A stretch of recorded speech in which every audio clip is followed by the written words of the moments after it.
everyone, and welcome to the Brighter Together podcast. My name is Janet Courtney, and my special guest today is Heather Rupert. Heather is a special education coordinator and also a school psychologist at Penn Hills Charter School of Entrepreneurship, which is in Pittsburgh, Pennsylvania. Heather, thank you so much for joining us today. Oh, thank you so much. I'm really excited to be here. I really, really appreciate that. Absolutely. I'm really excited to talk about Penn Hills Charter School as well as and what we do. And then also we are opening up a sister high school very soon. Penn Hills Charter School has been around for 13, 14 years now. And we are a K-8 school focusing on entrepreneurship. So all of our students are not only studying reading, math, writing, science, social studies, etc., but they're also studying entrepreneurship. And we can talk a little bit more about that, but we hadn't had a chance to educate the older kids either. And so we're opening up a sister high school named Dominus, very close to where we're at now. It's just down the road from us. And it is a sister school for grades, for students in grades 9 and 10, and then every year we're going to add a grade on there. So that's going to be as the kids opening. Advance. Yeah. Yes. That's very exciting. That is super exciting. I know I told you before we started that I went to your website and they were in the news. It was really well done, nice.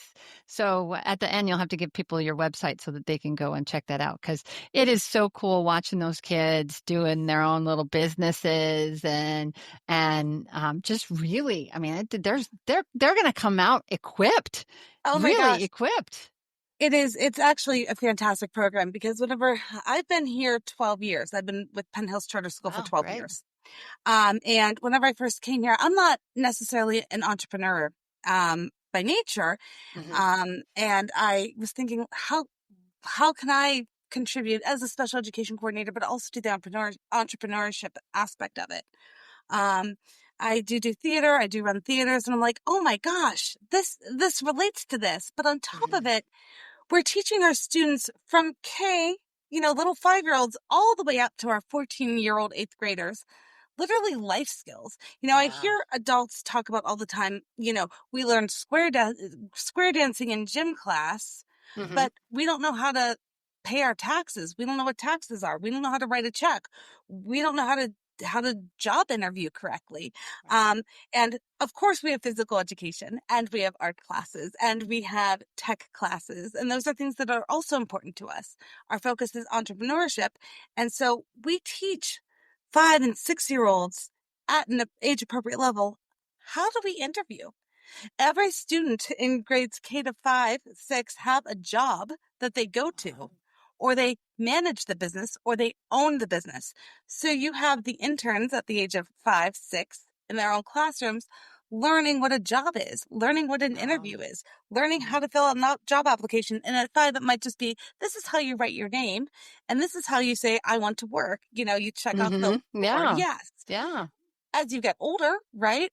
The 13, the 14, the 15-year-olds, it becomes real life application. Right. And so it's all these life skills that we're actually teaching these students so that they can really be ahead in life and have those prepared. skills. You're preparing them. Absolutely. Yeah. For life. Exactly. Yeah.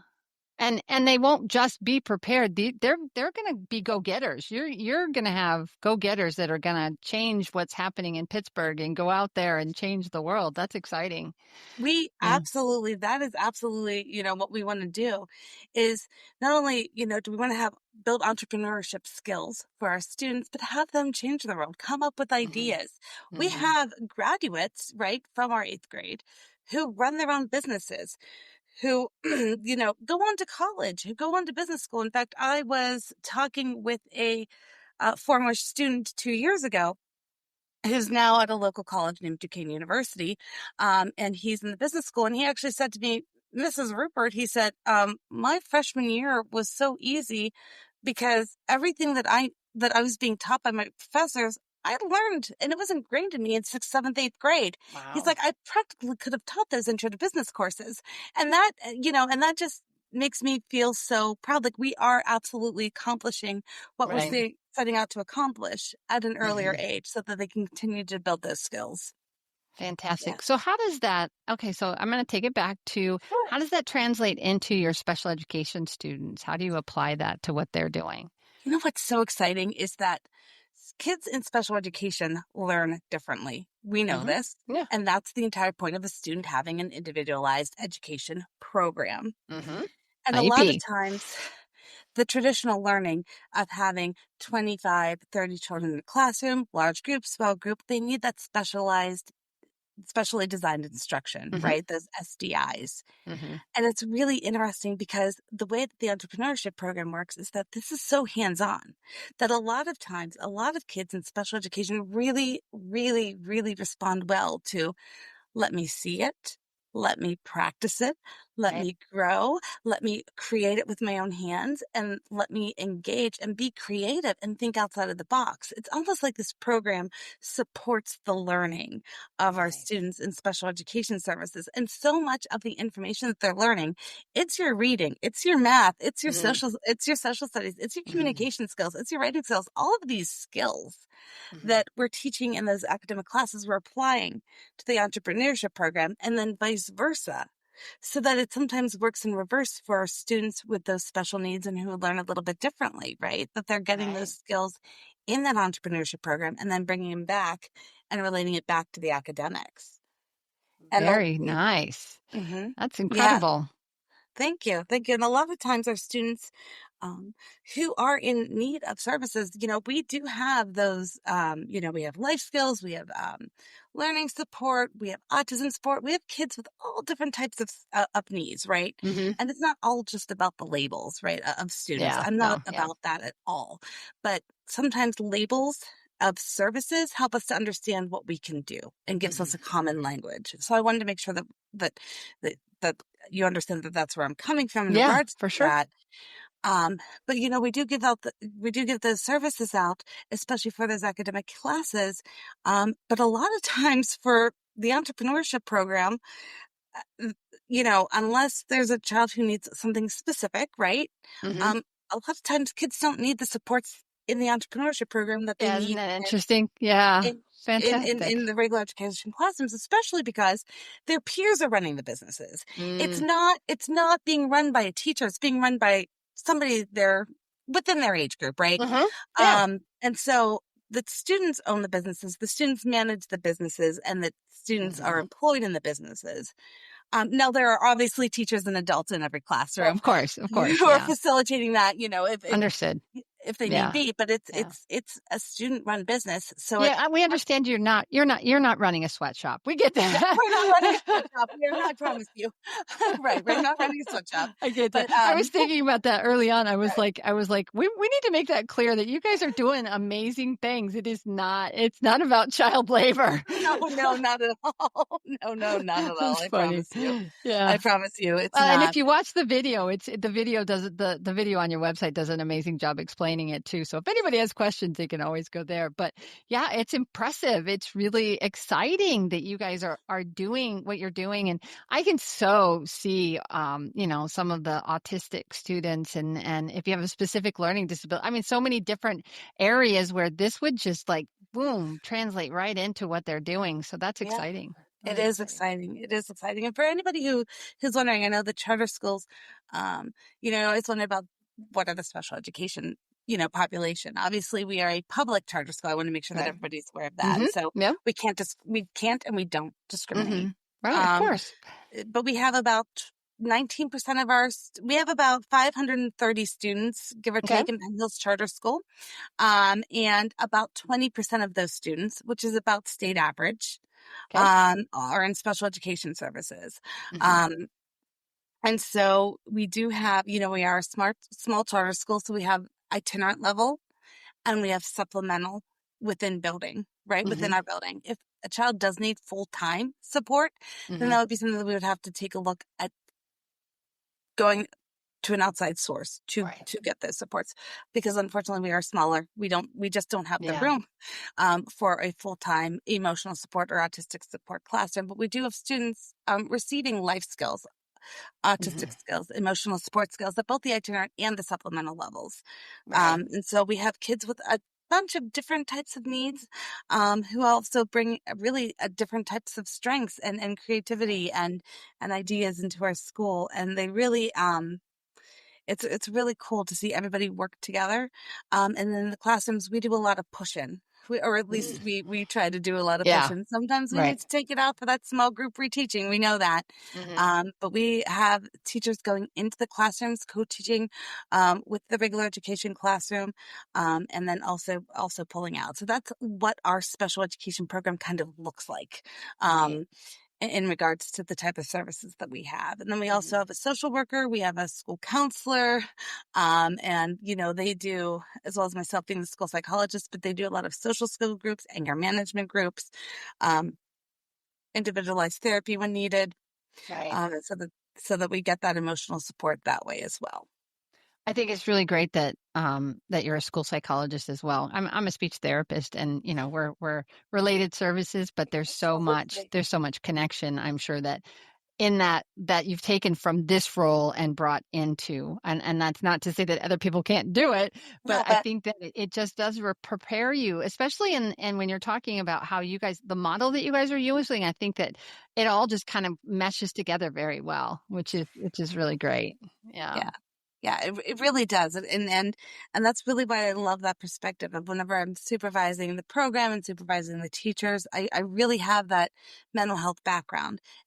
The teachers have an education background. So their Yeah. expertise is in there and my expertise is in mental health. And um, we work so well together and we respect each other so much and we have such great communication that it really, really amplifies what we can do and how we can do that and the services that we can give our families and our students. It really, really helps that, we have both the education and the mental health side to work with students, but also to work with families. I am a huge proponent of working with families. And I always believe that it takes a village to Yeah. raise a child. It's a team. Yeah. Absolutely. I Yeah. know it's a little trite, but it really, really No, does I take a get it. village.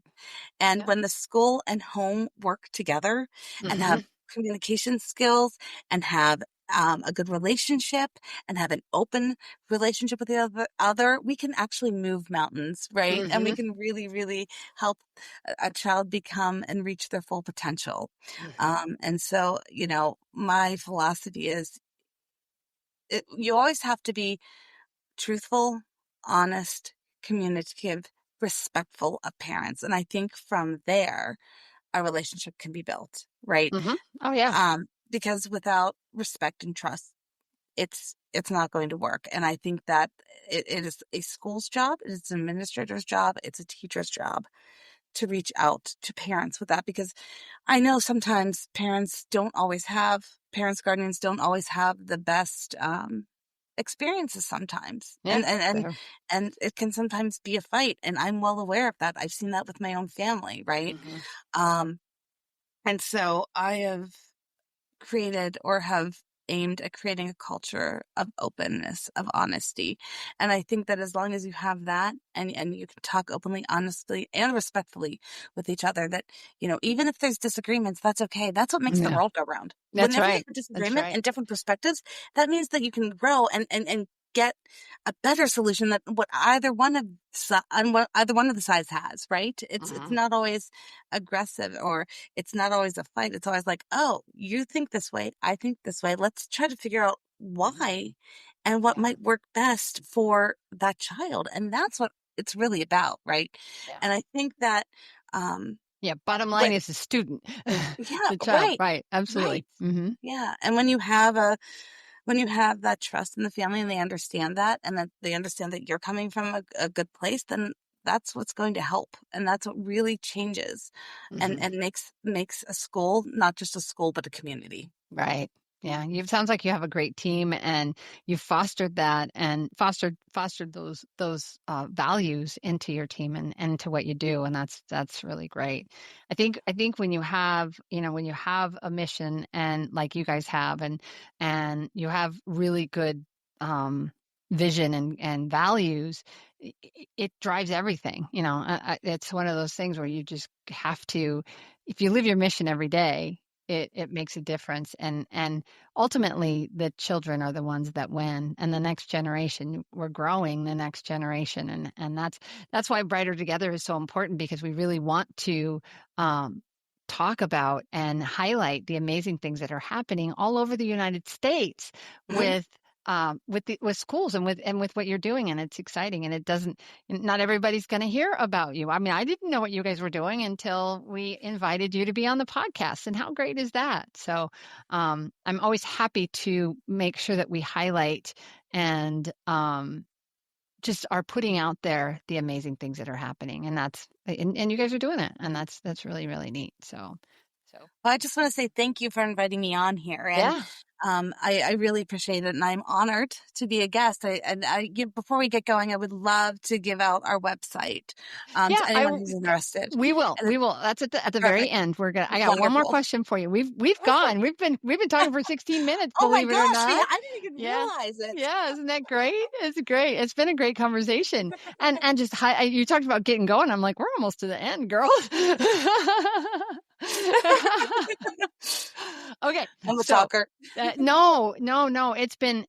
And this is what it's about. I mean, what you're doing and what you've said and everything that you've said is your passion, and it comes through, and we want that. I'm the same way. I mean, you get me talking about Lighthouse and Lookout, I'm just, right. I love what I've done and what I've created. And I love the fact that we are able to do this podcast so that we can give back to the community and give back to others, because we are well, it's a Brighter Together podcast because we're brighter together, right? We really are. And that's my out. I just gave up my out, but that's okay. But I do have one other question, and I try to, and I've missed twice now. I was so proud of myself. I was like, I only missed once, and today I interviewed somebody else and I forgot. But if you could, this is a question, and I try to ask this of everybody. If you could miraculously solve one challenge in your school, what would you want to solve? Well, I know this. I think that it would be, I would love to have, and this is in a magical world, right? Yeah, nobody has this. I want a special education teacher in every classroom. That would be and then that way want to talk about co-teaching, it would be all day, every day. Mm-hmm. And there'd be that special education support in every classroom for every child. Almost at a five student to one adult ratio for the special education services. Wow. That's what I would love, especially with the co-teaching. And then you could level all of the groups all of the time. I think that it would be miraculous. Yeah, there you go. That's a great answer. It tells it. And the reason I ask those questions is because it really gets to the heart of what people, where is your heart? Where is your, it can be, we don't have enough money, it can be whatever. It can be, but I love that question, because it's really, what is the thing that's the hardest or the biggest challenge, but that you love the kids so much that you want them to always have access to that. And it's the answers have been amazing. And again, you have given a great one, and I love that. So thank you so much. And now I will give you the opportunity, Heather, please. Thank you so much for this amazing conversation. Where should people go if they want to learn more about your school? Thank you so much, Janet. I appreciate your time here. If you'd love to learn more about Penn Hills Charter School, you can go to phcharter.org. And on that website, you can explore pretty much all aspects of our school. We have the entrepreneurship education on there. That's a whole tab. If you wanted to learn a little bit more about our special education program, it's right under the tab of parents and guardians, and it's right there. It's one click away, special education. Nice. And it talks about what services are available, what special education is in our school. And then I also have about 7 or 8 training packets that our department has created throughout the past couple years that parents can have access to. And it's not just Pennsylvania based. Of course, it's a little bit more specific to that. But if any parents are taking a look at, wanting to know, I'm just taking a look right now, what a typical middle school student acts like. If you want to take a look at that, have that resource. Or what does, how do we take charge of our child's mental health? You can see that. Nice. And again, there's additional information about Pennsylvania's special education on that. But if anybody ever wants to just message me or have any questions or want to start a conversation with me, I would love that. My email is on the website as well. So Please feel free to reach out and contact me. Thank you, Heather. That is so great. People are going to be blessed because of this conversation, and now it's out there. That's fantastic. And that video is right there, right on that main page, the video I was talking about. So if you're curious about it, definitely go and check them out. It's really neat. And it was really, really nice to see Dr. Wayne Jones on there talking about the school and what's happening, and his vision is great as well. So thanks once again for being here. You. Thanks for your passion, your love of the kids. It shines through. It really does. Oh, thank you. And thank you for having me. I appreciate it. You bet. Okay. And if you, like I said, if you want to learn more, please feel free to look up Brighter Together, because we really are brighter when we work together. So have a blessed day, everybody.